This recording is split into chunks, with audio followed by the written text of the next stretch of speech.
Le 8 mars 2014, à 20 heures, un avion quitte l'aéroport de Kuala Lumpur, la capitale de la Malaisie, à destination de Pékin. Un vol de nuit ordinaire. À bord, 239 personnes, des passagers originaires de 14 pays et 12 membres d'équipage. La majorité sont des citoyens chinois qui rentrent chez eux. Parmi eux, des ingénieurs, des artistes, des couples âgés et de jeunes familles. 3 très jeunes enfants voyagent à bord. Le plus jeune a 2 ans. Les passagers s'installent dans leur siège, éteignent leur téléphone et ferment les yeux. 5 heures et 12 minutes de vol les attendent et au matin, ils doivent être à Pékin. Personne ne sait alors que cet avion ne se posera plus jamais et que 11 ans plus tard, le monde ignorera toujours ce qui s'est passé. Le vol commence normalement. L'avion prend de l'altitude et rejoint sa route au-dessus de la mer de Chine méridionale. 38 minutes après le décollage, le copilote contacte les contrôleurs aériens. « Bonne nuit, Malaysian 370 ». Une formule ordinaire prononcée par les pilotes lorsqu'ils passent d'une zone de contrôle à une autre. Quelques minutes plus tard, l'appareil devait prendre contact avec les contrôleurs vietnamiens. Il ne l'a jamais fait, et il faut comprendre une chose. Ce n'était pas un petit avion privé, c'était un Boeing 777, l'un des appareils les plus grands, les plus fiables et les plus avancés technologiquement de l'histoire de l'aviation. Long de 63 mètres, il disposait de 2 puissants moteurs, de 3 systèmes hydrauliques indépendants et d'une redondance triple de toutes les fonctions critiques. Ce type d'avion transporte chaque année des millions de passagers et compte parmi les appareils les plus sûrs jamais construits. Depuis son entrée en service, avec des milliers d'exemplaires volant dans le monde entier, le nombre de catastrophes se compte sur les doigts d'une main. Les Boeing 777 ne disparaissent pas. Ils ne s'évanouissent pas sans laisser de traces. Ils ne se dissolvent pas dans les airs. Pourtant, c'est exactement ce qui est arrivé au vol 370. Et c'est à cet instant que commence une énigme qui, aujourd'hui encore, demeure sans réponse. À 1h21 du matin, l'avion disparaît des écrans. Il ne s'écrase pas, n'explose pas. Il s'évanouit simplement, comme si quelqu'un avait éteint une lampe sur l'écran du contrôleur aérien. Cela se produit parce qu'à bord, un appareil qui transmet automatiquement au sol des informations sur la position, l'altitude et la vitesse de l'avion a été désactivé. Sans lui, les contrôleurs ne voient plus l'appareil. Il devient invisible. Au même moment, un second système se tait également, celui qui envoie automatiquement au sol des données sur le fonctionnement des moteurs et des instruments de bord. 2 systèmes de communication indépendants cessent donc d'émettre presque simultanément. Une coïncidence reste théoriquement possible, mais elle est extrêmement improbable. Pour désactiver le premier appareil, il suffit d'actionner un interrupteur dans le poste de pilotage. Pour neutraliser le second, il faut accéder à l'espace sous le plancher de la cabine et débrancher certains câbles. Seule une personne connaissant parfaitement la conception de cet avion peut le faire. Puis, le chaos a commencé. Les contrôleurs aériens vietnamiens attendaient que l'avion reprenne contact. Les autorités malaisiennes pensaient qu'il se trouvait déjà dans l'espace aérien vietnamien. Plusieurs heures précieuses, irrémédiablement perdues, se sont écoulées avant que les 2 parties ne comprennent que l'appareil n'avait contacté personne. Les recherches ont alors débuté. Des navires et des avions d'une dizaine de pays ont entrepris de ratisser la mer de Chine méridionale, la zone que le vol était censé survoler. Ils cherchèrent des débris, des nappes de carburant, des gilets de sauvetage. Ils n'ont rien trouvé parce que l'avion ne se trouvait pas là. Les familles des passagers se sont réunies dans des hôtels à Pékin et à Kuala Lumpur. Elles attendaient des nouvelles. Il n'y en avait pas. Lors de conférences de presse, les responsables répétaient des formules creuses. Nous envisageons toutes les possibilités. Nous faisons tout notre possible. Les proches criaient, pleuraient, exigeaient la vérité, mais personne ne la détenait. Ce fut l'un des échecs les plus honteux de l'histoire de la communication de crise. Les autorités ne savaient pas quoi dire parce qu'elles ignoraient ce qui s'était passé et qu'elles ne pouvaient pas l'admettre honnêtement. Puis sont apparues des données qui ont tout bouleversé. Les militaires malaisiens ont extrait les enregistrements de leurs radars. Non pas ceux qui dépendent du signal émis par les équipements de bord, mais de véritables radars militaires, capables de détecter tout objet aérien de grande taille. Et sur ces enregistrements, ils ont découvert quelque chose de glaçant. Après avoir disparu des écrans civils, l'avion ne s'était pas abîmé en mer. Il avait fait demi-tour, amorcé un virage serré à gauche, traversé toute la péninsule malaise d'est en ouest, passant presque au-dessus de la capitale qu'il venait de quitter avant de gagner le détroit de Malacca. Il avait ensuite viré vers le nord-ouest, contourné l'île de Sumatra, puis disparu de la portée des radars militaires. L'appareil volait exactement à l'opposé de Pékin et les militaires l'avaient vu. Ils avaient vu un point non identifié sur leurs écrans, mais n'avaient rien fait. Ils n'avaient pas fait décoller de chasseurs, n'avaient pas tenté d'établir le contact, n'avaient pas prévenu les contrôleurs civils. Ils avaient simplement regardé ce point disparaître à l'horizon.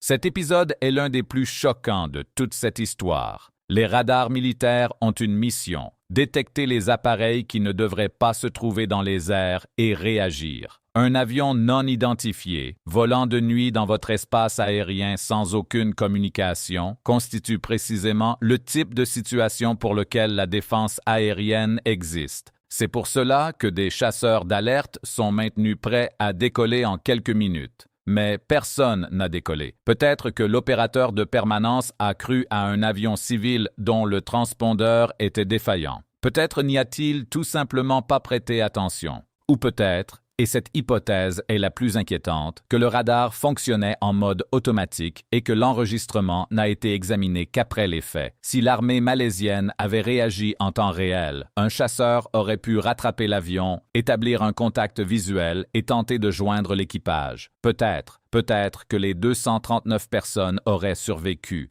Nous ne le saurons jamais. Mais comment savons-nous ce qui s'est passé après que l'avion a disparu des radars militaires? C'est là que commence la partie la plus incroyable de cette histoire. Chaque grand avion de ligne est équipé d'une antenne satellite qui envoie automatiquement, à intervalles réguliers, un bref signal à un satellite, une sorte de message électronique « Je suis là ». Ce ne sont ni des coordonnées, ni une voix, seulement une impulsion confirmant que l'équipement fonctionne. Un peu comme votre téléphone qui contacte périodiquement l'antenne relais la plus proche, même lorsque vous ne l'utilisez pas. Ces signaux n'avaient encore jamais servi à rechercher des avions. Ils n'ont pas été conçus pour cela. Mais les ingénieurs de l'entreprise satellitaire ont découvert qu'en mesurant le temps de trajet de chaque signal, ils pouvaient déterminer à quelle distance du satellite se trouvait l'avion au moment de son émission. Pas sa position exacte, mais un cercle sur lequel il pouvait se trouver. Après la disparition du vol, le satellite a capté 7 de ces signaux.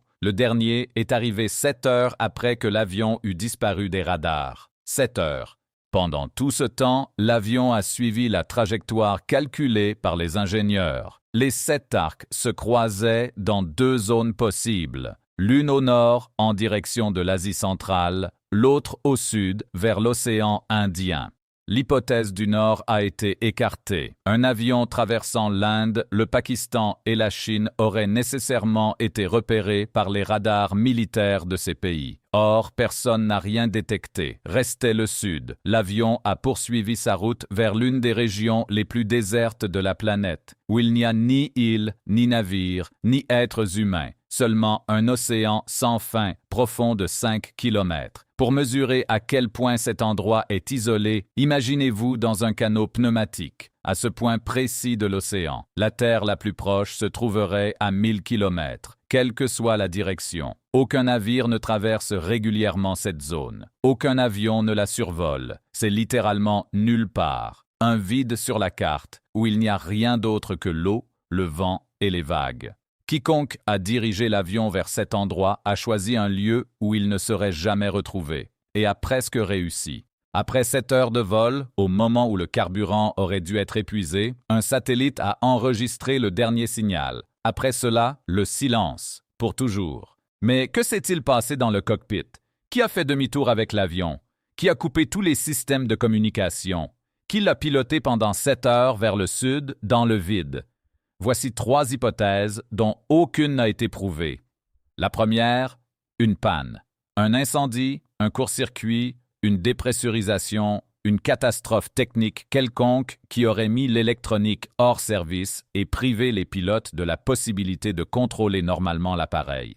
Cette hypothèse explique le silence des communications, mais elle n'explique absolument pas pourquoi l'avion a ensuite effectué un demi-tour complexe, survolé la capitale du pays, puis suivi pendant 7 heures une trajectoire délibérée. Un avion dont l'électronique est hors service ne manœuvre pas. Il s'écrase ou poursuit sa route en ligne droite jusqu'à épuisement du carburant. Or, celui-ci a manœuvré, comme si un homme aux commandes connaissait parfaitement l'emplacement des zones aveugles des radars. La deuxième hypothèse est celle d'un détournement. L'un des passagers aurait réussi à pénétrer dans le cockpit et pris les commandes. Mais qui? Parmi les passagers se trouvaient 2 Iraniens voyageant avec de faux passeports, aussitôt devenus les principaux suspects. L'enquête a toutefois rapidement établi qu'il s'agissait de migrants clandestins cherchant à rejoindre l'Europe et non de terroristes. Aucun autre passager suspect n'a été identifié à bord, et surtout, dans quel but? Aucune organisation n'a revendiqué l'acte. Personne n'a formulé la moindre exigence. Si l'objectif était un attentat, pourquoi voler pendant 7 heures au-dessus d'un océan désert? S'il s'agissait d'un chantage, pourquoi ce silence?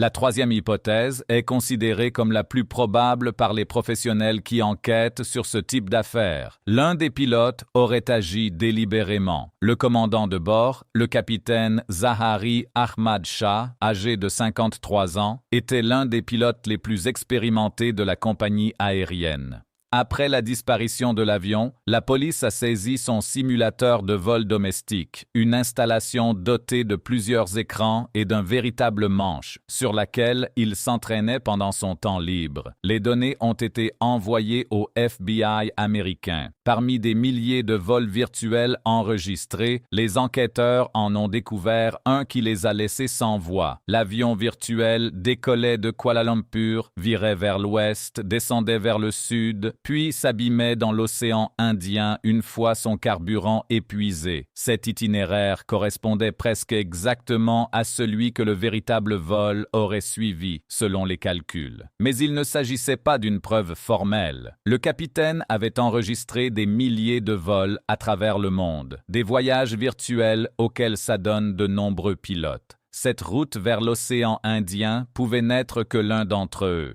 L'enquête a également établi que Zahari traversait une période difficile dans sa vie personnelle, des problèmes familiaux et une désillusion politique. Pourtant, des millions de personnes connaissent des épreuves semblables sans commettre quoi que ce soit de terrible. Des indices circonstanciels ne constituent pas une condamnation. Pourtant, l'itinéraire retrouvé dans le simulateur, la connaissance des zones d'ombre radar et la maîtrise technique nécessaire pour faire virer silencieusement un immense avion composent un tableau impossible à ignorer. Il faut préciser que le capitaine Zahari Ahmad Shah n'était pas un inconnu au comportement énigmatique. On le connaissait comme un homme sociable et bienveillant, profondément attaché à l'aviation. Il tenait une chaîne YouTube où il publiait des vidéos sur la réparation d'appareils domestiques, climatiseurs, machines à laver. Il aimait cuisiner et apportait des plats faits maison à ses collègues. Ses amis et ses voisins affirmaient tous « Cet homme est incapable de faire une chose pareille ». C'est pourtant ce que répètent les voisins dans presque toutes les affaires de ce genre. Les personnes qui commettent des actes monstrueux ont rarement l'air monstrueuses aux yeux de leur entourage. Elles paraissent ordinaires parce qu'elles le sont.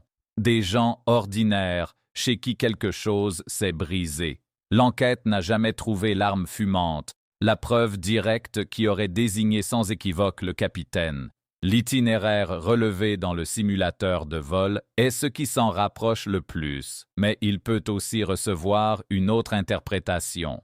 Sans les boîtes noires, sans l'enregistrement des conversations dans le cockpit, il est possible que nous ne sachions jamais ce qui s'est produit dans les premières minutes qui ont suivi ces mots. Bonne nuit, 370. Le rapport officiel publié par le gouvernement malaisien en 2018 n'a désigné aucun responsable. Il concluait que les systèmes de communication avaient probablement été désactivés intentionnellement et que l'avion se trouvait vraisemblablement sous contrôle au moment de son demi-tour. Mais il ne précisait pas qui le contrôlait. Les familles des victimes et des experts indépendants ont jugé ce rapport évasif. Selon eux, le gouvernement malaisien n'a tout simplement pas voulu reconnaître que l'un de ses pilotes avait pu commettre un tel acte, car cela aurait signifié admettre que le système de contrôle du personnel navigant ne fonctionnait pas. Et les passagers? Qu'est-il arrivé aux 227 personnes à bord pendant ces 7 heures? Savaient-elles ce qui se passait? Le scénario le plus probable, et sans doute le moins éprouvant, serait le suivant. Si quelqu'un dans le cockpit a volontairement fait monter l'avion à son altitude maximale, puis dépressurisé la cabine, ouvrant en quelque sorte une fenêtre à 12 km d'altitude, les passagers auraient perdu connaissance en quelques minutes. À cette altitude, l'air est si raréfié que, sans apport d'oxygène, on s'endort en quelques secondes. Les masques à oxygène qui tombent des panneaux au-dessus des sièges ne fonctionnent que 12 à 15 minutes. Ensuite, leurs réserves sont épuisées. Si la pression n'est pas rétablie, au bout d'un quart d'heure, tous les occupants de la cabine perdent connaissance. La mort par manque d'oxygène est indolore. On s'endort simplement. Si ce scénario est exact, les passagers du vol se sont endormis au-dessus de la mer de Chine méridionale et ne se sont jamais réveillés. Mais ce n'est qu'une hypothèse. Nous n'en avons aucune certitude. Nous savons seulement qu'aucun passager n'a tenté de joindre qui que ce soit, ni par téléphone, ni par aucun autre moyen. 7 heures de silence, 227 personnes, et pas un son. Où est l'avion? À cette question, nous avons au moins une réponse partielle. 1 an et demi après sa disparition, en juillet 2015, sur une plage de l'île lointaine de La Réunion, dans l'ouest de l'océan Indien, un habitant découvre un morceau d'aile couvert de coquillages. L'expertise le confirme. Il s'agit bien d'une pièce de cet avion. Puis des débris sont retrouvés tout le long des côtes africaines, au Mozambique, en Tanzanie, à Madagascar, en Afrique du Sud. Plus de 30 fragments, des morceaux de fuselage, des éléments d'aménagement intérieur, des débris de coffres à bagages. Les courants les ont dispersés sur plus de 1000 km depuis la zone présumée du crash. Chaque débris porte une petite tragédie. Un morceau de coffre à bagages sur lequel quelqu'un avait posé sa valise avant de s'endormir. Un fragment de fuselage, derrière lequel quelqu'un regardait le ciel nocturne par le hublot. Une partie du mécanisme d'une aile qui, durant les dernières minutes du vol, a peut-être fonctionné sous le contrôle de quelqu'un, ou bien est restée inerte sur un appareil devenu incontrôlable. L'un des débris retrouvés en Tanzanie portait les traces d'un impact avec l'eau à très grande vitesse. Cela pouvait signifier 2 choses. Soit l'avion est tombé sans contrôle lorsque son carburant s'est épuisé. Il aurait alors décrit une spirale descendante, accélérant avant de frapper l'eau avec une telle violence qu'il se serait disloqué en une multitude de petits fragments. Soit quelqu'un l'a piloté jusqu'au bout et l'a volontairement dirigé vers l'eau selon un angle très prononcé afin de laisser le moins de débris possible et de compliquer au maximum les recherches. Cette seconde hypothèse est effrayante, mais elle explique pourquoi si peu de débris ont été retrouvés à la surface. Si l'avion a pénétré dans l'eau presque à la verticale, l'essentiel des fragments a sombré au fond, au lieu de se disperser en surface. Mais le lieu même de l'impact, le point du fond de l'océan où repose le fuselage, n'a jamais été retrouvé. Et ce n'est pas faute d'avoir cherché. L'Australie a consacré 200 millions de dollars à des recherches sous-marines. Des appareils spécialisés ont ratissé les fonds entre 4 et 5 km de profondeur, en scannant chaque mètre. Une zone grande comme un petit pays européen a été inspectée. Rien. Puis une entreprise privée a mené une seconde opération de recherche, 112 000 km² supplémentaires de fonds marins. Là encore, rien. L'avion se trouve quelque part au fond de l'océan, mais les abysses sont trop profonds. Le relief y est trop accidenté, hérissé de montagnes sous-marines et de canyons. Au fil des ans, les débris ont pu être recouverts de sédiments et colonisés par des organismes marins. Dans de telles conditions, retrouver un objet de 60 mètres revient à chercher une pièce de monnaie de nuit avec une lampe torche dans un champ de la taille d'une ville. Pour se représenter cette recherche, il faut imaginer le fond de l'océan à une profondeur que ne traverse aucun rayon de soleil. Des robots sous-marins de la taille d'une petite voiture y progressaient à l'allure d'un piéton. Ils émettaient des ondes sonores dans toutes les directions, puis écoutaient leur écho, comme une chauve-souris s'oriente dans l'obscurité. Chaque ombre suspecte sur les écrans, chaque roche évoquant un débris, chaque relief ressemblant à une aile faisait retenir son souffle aux opérateurs à bord du navire en surface. Ils dirigeaient une caméra vers l'objet, allumaient les projecteurs et l'écran révélait une falaise, un bloc rocheux sous-marin, une coulée de lave figée. À chaque fois, c'était une fausse alerte, des dizaines, des centaines de fausses alertes. Pendant des mois, ceux qui participaient aux recherches ont raconté que le plus éprouvant n'était pas la fatigue physique, mais l'espoir, celui qu'il fallait faire renaître chaque fois qu'une forme apparaissait à l'écran, semblable à un avion, puis anéantir lorsqu'il s'avérait que ce n'était pas lui.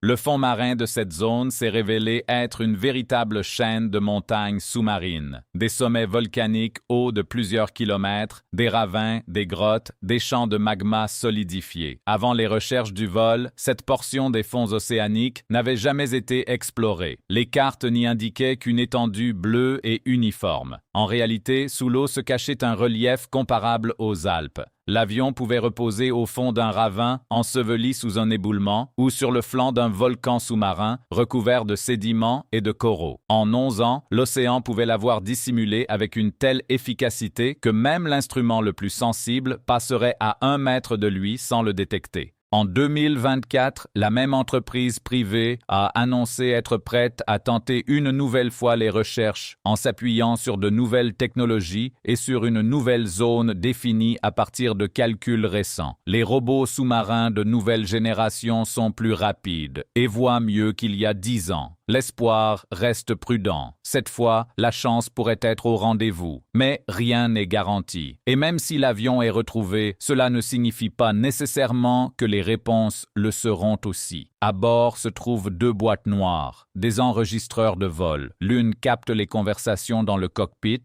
l'autre conserve l'ensemble des paramètres techniques du vol. Mais leurs batteries se sont épuisées il y a plus de 10 ans. Quant à leur boîtier, bien qu'ils soient conçus pour résister à des conditions extrêmes, ils ont pu être endommagés par les années passées au fond de l'océan Indien, sous une pression de plusieurs centaines d'atmosphères. Qu'entendrons-nous si les enregistrements sont finalement récupérés? Peut-être 30 minutes de silence, peut-être 30 minutes capables de tout expliquer.